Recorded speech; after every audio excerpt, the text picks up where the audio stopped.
My brothers and sisters, as we journey through this Christmas season, it's a season when we invite the light of God to dwell in our hearts, to shine upon our lives. It's the light of God that shows us that we as human beings have great talents, great ingenuity, and a capacity for great learning. But that learning only flourishes when it's brought into God's light. By our own human ingenuity, we can understand great things and cling to great power.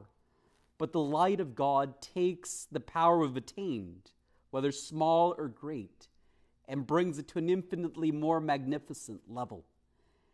It's a great irony that the most learned men in Jesus' time, from the time of his conception through the time of his passion, were the ones that least understood who Jesus was and how he would fulfill his mission. It was often the most humble, the most forgotten and abandoned in Jesus' time that most clearly saw who he was and how he fulfilled all of God's promises. And this is so because people in those circumstances often recognize they can't cling to their own devices. They can't turn around their lives by their own strength. And so they reach towards God to his truth and his love.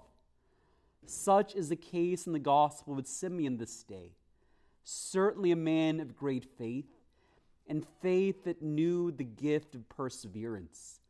Because it's easy enough to cling to God when things are good, and when it's a brief time of clinging before fulfillment comes. But to cling to God, to open ourselves to him, through a long journey, through highs and lows, takes being open to that gift of faith and takes being open to the movement of the Holy Spirit.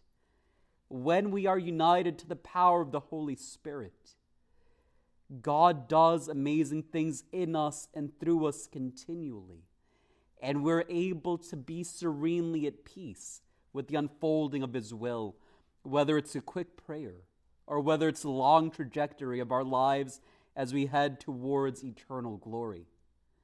As we celebrate this Mass and as we journey through this holy season, let us ask God for the grace to see not only with our human eyes, but with the gift of faith that sees the whole reality around us and how God takes our highs and our lows and weaves them for his will, and through them leads us to a deeper share in his glory.